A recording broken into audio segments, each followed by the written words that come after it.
Welcome to the deep dive. Today, we're diving deep into the story of Joan of Arc.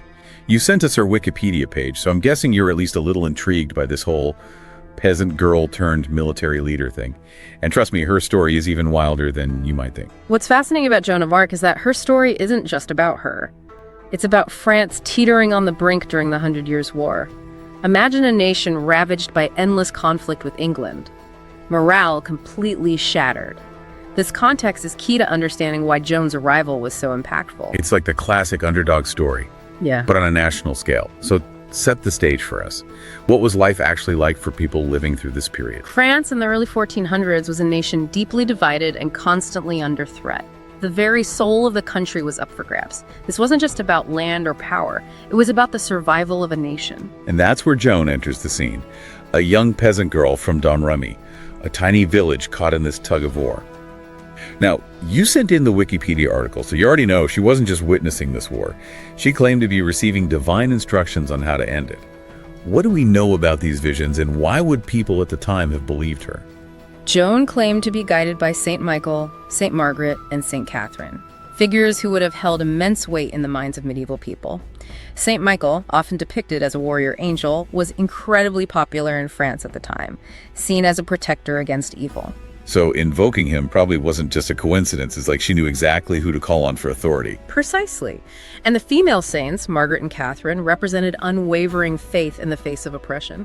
Their presence in Joan's visions would have resonated with a populace desperate for hope and a sign that God hadn't abandoned them. It's interesting, isn't it? Joan's visions align almost perfectly with the fears and anxieties of the time. Oh. But still, she's just a teenager claiming to hear voices.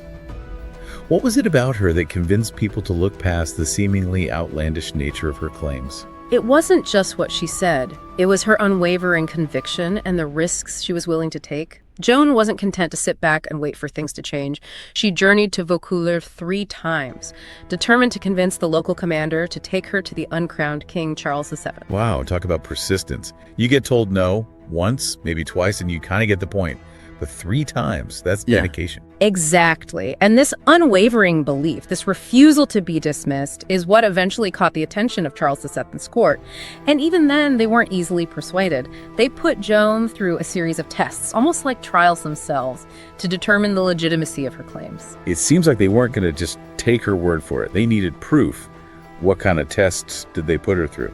Well, theologians examined her piety, and she even underwent examinations to confirm her virginity.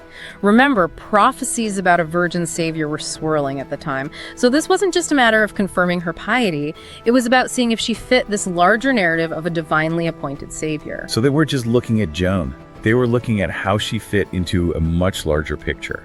Exactly, and this rigorous process, this unwillingness to simply accept Joan's word, speaks to the fact that even those who eventually became her supporters weren't blindly following her. They needed to be convinced. And Joan, through her determination and unwavering faith, managed to convince them. And this all culminates in the Siege of Orleans, a city literally backed up against the wall, facing imminent defeat by the English.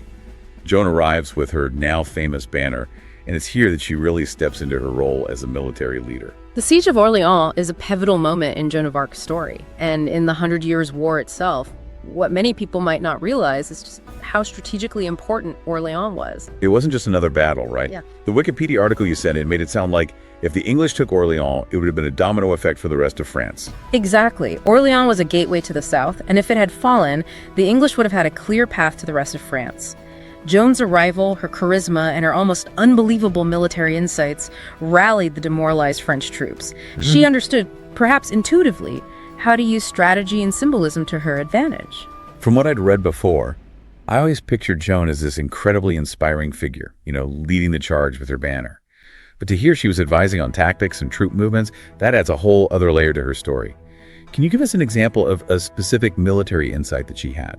Absolutely. Take the assault on the fortress of Saint-Lô, for example. This was an early victory for Joan and the French, and it was really a turning point in the siege. The French troops were actually very close to retreating demoralized after a series of defeats. It was Joan who rallied them, leading the final assault.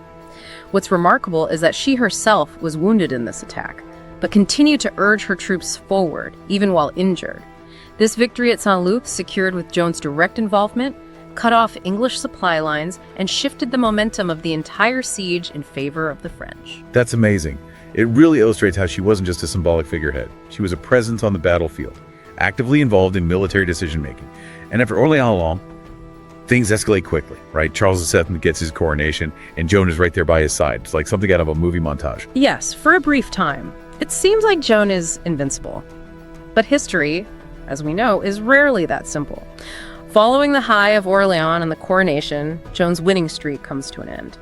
The Siege of Paris in 1429 ends in defeat, a blow to both Joan's military reputation and her relationship with Charles VII. Yeah, the Wikipedia article hints at this shift in their dynamic. Do we know for sure if she was deliberately sidelined by the court, or was it more complicated than that? It's hard to say for certain, but it seems that Joan's relentless pursuit of total English expulsion from French soil didn't sit well with Charles VII's advisors, who were leaning towards a more diplomatic approach, especially with the Duke of Burgundy. Which makes sense, strategically speaking. Burgundy was allied with England at the time, but an alliance with France would have been a major power shift. Exactly. Joan, however, remains steadfast in her belief that God had chosen her to drive the English out completely. This unwavering conviction, while admirable, might have made her appear inflexible and perhaps even dangerous to those who saw negotiation as the more prudent course of action. So her greatest strength, her unwavering faith, might have also been her downfall. Perhaps. Now, despite these growing tensions, Charles VII clearly still valued her service. He officially ennobled Joan and her family around this time, a significant honor. It seems like a mixed message, though, doesn't it? Honoring her while simultaneously sidelining her. Indeed. And it's into this already complicated web of politics and ambition that Joan, still driven by her divine mission, decides to relieve the besieged city of Compiègne. Which, according to the Wikipedia article, was not something Charles VII authorized her to do. Correct. It was a bold move. Some might even say reckless. This unauthorized mission to Compiègne would prove to be a fatal misstep. While attempting to defend the town, Joan and her troops found themselves trapped outside the city walls. And this is where things take a tragic turn. On May 23, 1430, Joan is captured by Burgundian forces, effectively ending her run as a military leader. Her capture marked a dramatic shift in her fate. No longer a revered warrior, Joan became a pawn in the larger game of the 100 Years' War. And a valuable one at that. The English, who had been on the losing side of things for a while thanks to Joan, saw her capture as an opportunity to discredit both her and the king she had helped crown. Precisely. She was sold to the English, who put her on trial for heresy. Now, on the surface, this might seem like a straightforward case of religious persecution, but as we'll see, the reality is far more nuanced and revealing about the power dynamics at play. Which makes this next part of Joan's story all the more fascinating. So we're back. Yeah. And things are about to get even more complicated for Joan of Arc. We left off with her capture by the Burgundians and her subsequent handover to the English. It's 1431, and she's put on trial for heresy. But as you and I both know, this trial was about so much more than just religion. You're right. This was a show trial in every sense of the word. It was a calculated move by the English to use Joan's own image against Charles VII, aiming to discredit his claim to the throne.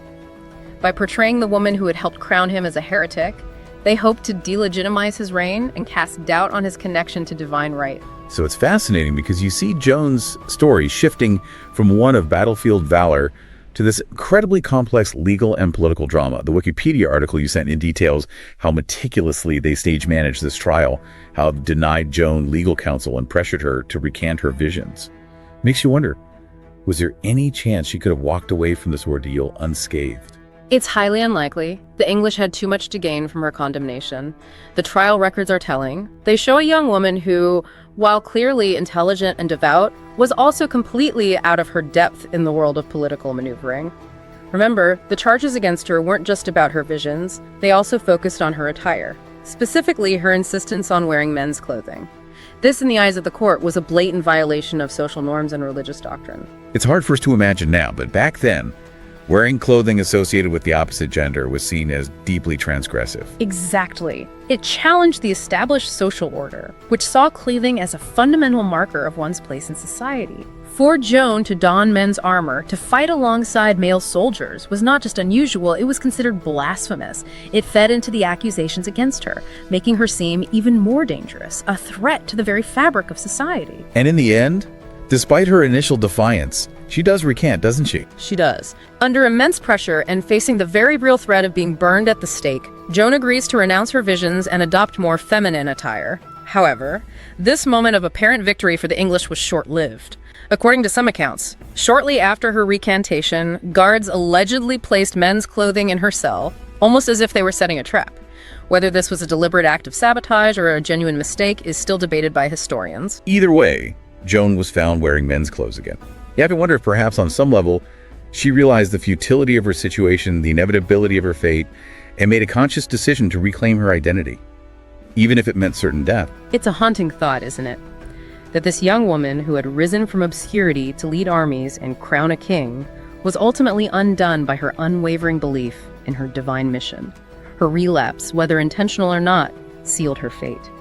Joan of Arc was found guilty of heresy and burned at the stake on May 30th, 1431, at just 19 years old.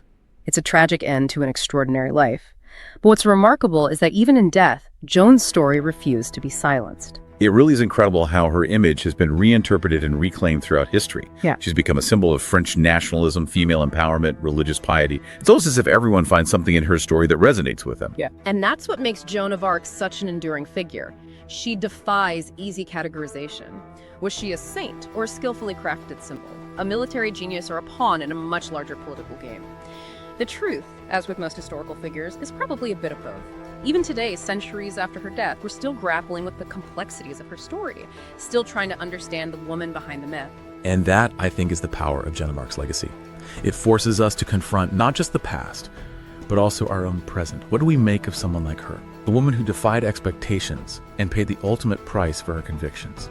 Does her story inspire us, or does it make us uncomfortable? These are questions with no easy answers, but they're questions worth asking nonetheless. It's been incredible diving deep into Joan of Arc's life with you today. This has really made me think differently about her place in history. And for you listening, if Joan of Arc were alive in the 21st century, would she be hailed as a hero or dismissed as a fanatic? That's something for you to ponder as we wrap up this deep dive. We'll see you on the next one.